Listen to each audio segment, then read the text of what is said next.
बिस्मिल्लाहिर्रहमानिर्रहीम। जैसा कि जालमपुरा कमेटी साहब ने सारे बेलियों में दसिया है कि अज का है पंजाबी कट जरा पंजाबी जुबान की बढ़ोतरी वास्ते रखा गया है। तो साडा अज का मौजू है जरा सैयद हसन शाह साहब उन्होंने सियासी कार से पंजाबी साडी मां बोली के बोली के गल करांगे। गल सब तो पहले आने वाले चेचे परौणियां सारिया चेचे परौणियां मैं जी आया आखदा उन्हों का शुक्रिया भी अदा करदा कि सानू लैके आए।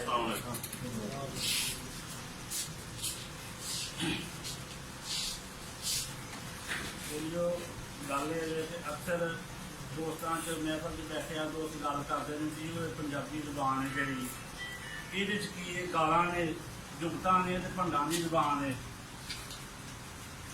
वो देखो गल इस तरह है कि ये साडी मां बोली है मादरी जुबान है। सूफिया कलाम ने अपना सुनेहा जिहड़ा इहदे च दिता है पंजाबी दे विच मादरी जुबान च ते ये किस तरह भैड़ी हो सकती है। इस तरह देखो साडी मां ने जदों बच्चा पैदा होंदा है बोलदा है बोलना सीखदा है साडी मां सानूं बोलना सिखांदी है ते वो भी मां बोली च दसदी है बोलना जो मां अपनी बोली च बोलती है। जिस तरह से देखो जी अलफ नाल अल्लाह बे नाल बिस्मिल्ला। सूफिया कराम ने भी सारी बलीग दीन की तबलीग जो दरस दिता है उन्होंने सूफिया कराम का सारा कलाम जो वो पंजाबी जुबान में मिलता है।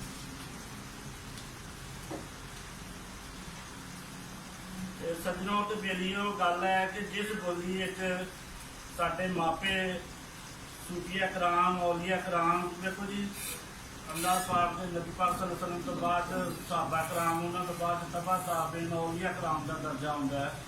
तो वो औलिया कराम ने सूफिया कराम ने जो दरस दिता है वो मां बोली च दिता है। तो जो कुरान पाक नाज़िल होया अरब च नाज़िल होया भी उन्होंने मादरी जुबान से मां बोली थी। तो इस तो तुम अंदाजा कर लो कि मां बोली की अहमियत मादरी जुबान की जी कदर है वो साड़ी रहतर वहतर की पहचान होंगी है साड़ी सकाफत की पहचान है। तो इस तो वड्डी तो कोई गल नहीं हो सकती। कुरानी पाक उस वक्त उस जगह की जी जुबान से मादरी जुबान से वो नाज़िल होया। असी जरा ना उबड़ बोलियां बोलन से बड़ा फखर महसूस करते हैं। तो दूसरी गल रह गई जी गालां दी जुगतां दी वो किसी जुबान च भी हो सकती ने बल्कि दूसरी जुबाना च ज्यादा ने। इसलिए जरा ना उसका कोई भी जुबान कोई भी बोली गलत नहीं उसका इस्तेमाल गलत है सोचने वालियां दी सोच गलत है। तो एडा मिठा लहजा सूफिया कलाम का लहजा सारी उन्होंने बोली वो कलाम वो किस तरह गलत हो सकता है। अगर पंजाबी गलत है पंजाबी जो बोलने वाले गलत ने तो बोलने वाले तो साढ़े मापे ने सूफिया कलाम ने सारा सुनिया उन्होंने मां बोली दिता है। तो फिर तो अल्लाह मार को फिर असं उन्होंने भी गलत कहते हैं। ये बहुत ज्यादती है इस वास्ते कट लिखा जाता है कि नौजवान नस्ल को पैगाम दिता जाए जरा ना ये बोली साड़ी मादरी जुबान है मां बोली है इसकी कदर में पहचानो। जिहड़ियां कौमां की बोली कोई नहीं बोली मां बोली की पहचान नहीं रखते वो कौमां का वजूद खत्म हो जाता है। गल ये बेलियो हुण असी सारा सारा दिन बैठे गप्पा मारते जांदियां गल्लां करते बाद कहते हो जी ये पंजाबी ते है ही जुगतां ने कोई ये बुगाती बोली है फटाफट बिल्कुल जिस तरह उसका इस्तेमाल करोगे उस तरह ही वह होना ना वही नतीजा निकलता। असी देखो सोचते पंजाबी दा असी खाब वेखते हैं सानू पंजाबी च आउंदा मादरी जुबान च आउंदा।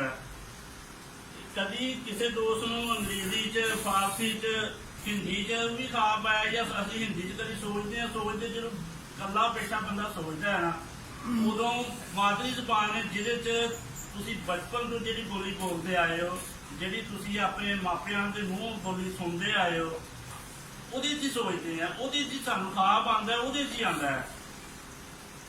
ਫਿਰ ਜਿਹੜਾ ਲਾਸ਼ ਸ਼ਊਰ 'ਚ ਜਿਹਨੂੰ ਕਹਿੰਦੇ ਨੇ, ਉਹ ਤੁਸੀਂ ਮਾਦਰੀ ਜ਼ੁਬਾਨ 'ਚ ਸੋਚਦੇ ਹਾਂ, ਅਸੀਂ ਗੱਲ ਕਰਦੇ ਹਾਂ, ਬੈਠੇ ਕਿਤੇ ਕਿਤੇ ਪਹੁੰਚ ਜਾਂਦੇ ਆ। ਫਿਰ ਇਹਦੇ ਨਾਲ ਨਫ਼ਰਤ ਕਿਉਂ ਹੈ, ਮੇਰਾ ਇਹ ਸਵਾਲ ਹੈ ਦੋਸਤਾਂ। ਤੇ ਫਿਰ ਜਦੋਂ ਇਹਦੇ 'ਚ ਅਸੀਂ ਸੋਚਦੇ ਇਹਦੇ 'ਚ ਖਾਬ ਇਹਦੇ 'ਚ ਵੇਖਦੇ ਆ, ਫਿਰ ਇਸ ਬੋਲੀ ਤੋਂ ਨਫ਼ਰਤ ਕਿਉਂ ਹੈ, ਜਿਹੜਾ ਕਿ ਨਹੀਂ ਹੋਣੀ ਚਾਹੀਦੀ।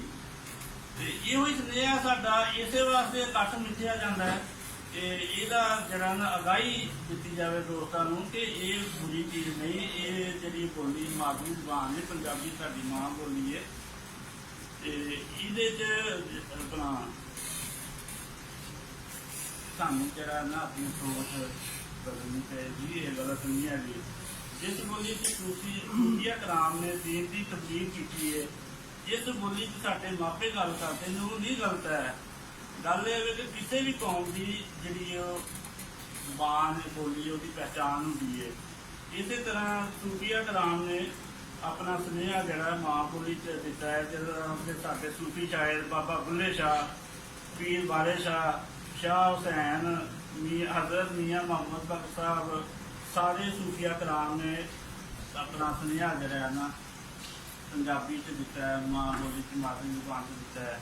ਤੇ ਸ਼ਾਇਰ ਕੁਛ ਇਹਦੇ ਬਾਰੇ 'ਚ ਐਸਾ ਆਖਦਾ ਹੈ, ਫੁੱਲਾਂ ਵਰਗੀ ਬੋਲੀ ਨੂੰ ਨਾ ਮਿੱਟੀ 'ਚ ਰੋਲੋ, ਮਾਂ ਬੋਲੀ 'ਚ ਜਦੋਂ ਪੜੋ ਤੇ ਮਾਂ ਬੋਲੀ 'ਚ ਬੋਲੋ। ਸ਼ਾਹ ਹੁਸੈਨ ਨੇ ਇਸ ਧਾਗੇ ਦੀ ਜਿਹੜੀ ਤਾਣੀ ਲਾਈ, ਸ਼ਾਹ ਹੁਸੈਨ ਨੇ ਇਸ ਧਾਗੇ ਦੀ ਜਿਹੜੀ ਤਾਣੀ ਲਾਈ, ਬਾਹੂ ਹੋਰਾਂ ਹੂ ਹੂ ਕਰਕੇ ਤੰਦ ਵਿੱਚ ਤੰਦ ਰਲਾਈ, ਬਾਹੂ ਹੋਰਾਂ ਹੂ ਹੂ ਕਰਕੇ ਤੰਦ ਵਿੱਚ ਤੰਦ ਰਲਾਈ। ਪਾਏ ਨੇ ਜਿਹੜੇ ਗੁੰਝਲ ਆਪਣੇ ਹੱਥੀਂ ਖੋਲੋ, ਫੁੱਲਾਂ ਵਰਗੀ ਬੋਲੀ ਨੂੰ ਨਾ ਮਿੱਟੀ ਵਿੱਚ ਰੋਲੋ। ਮਾਂ ਬੋਲੀ 'ਚ ਲਿਖੋ ਪੜੋ ਤੇ ਮਾਂ ਬੋਲੀ 'ਚ ਬੋਲੋ।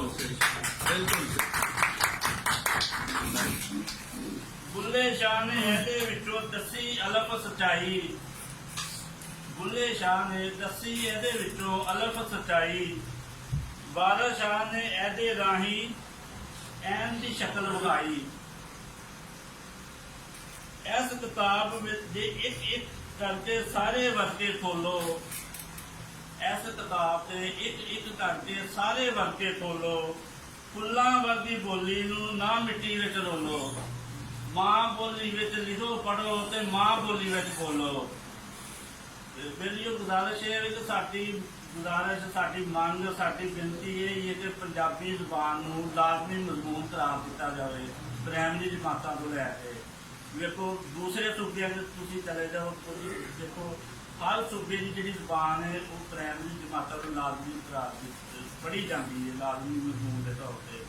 ਤੇ ਪੰਜਾਬੀ ਨਾਲ ਹੀ ਕਿਉਂ ਜ਼ਿਆਦਤੀ ਹੁੰਦੀ, ਇਹੋ ਹੀ ਕਿਉਂ ਭੈੜੀ ਹੈ ਸਾਰਿਆਂ ਜ਼ੁਬਾਨਾਂ ਤੋਂ। ਤੇ ਸਾਰੇ ਦੋਸਤਾਂ ਦਾ ਗੁਜ਼ਾਰਿਸ਼ ਹੈ, ਸਾਥਾ ਕਰਾਮ ਜਿਹੜੇ ਉਸਤਾਦ ਸਾਡੇ ਤਸ਼ਰੀਫ ਲਿਆਏ ਨੇ, ਉਹਨਾਂ ਦਾ ਗੁਜ਼ਾਰਿਸ਼ ਹੈ ਕਿ ਤੁਸੀਂ ਸਾਰੇ, ਅਸੀਂ ਸਾਰੇ ਦਿਲ ਰਲ ਮਿਲ ਕੇ ਕੋਸ਼ਿਸ਼ ਕਰਾਂਗੇ ਤਾਂ ਫਿਰ ਇਹਦਾ ਹੱਲ ਹੋ ਸਕਦਾ ਹੈ। ਤੇ ਇਹੋ ਹੀ ਗੁਜ਼ਾਰਿਸ਼ ਸੀ ਕਿ ਬਹੁਤ ਸ਼ੁਕਰੀਆ।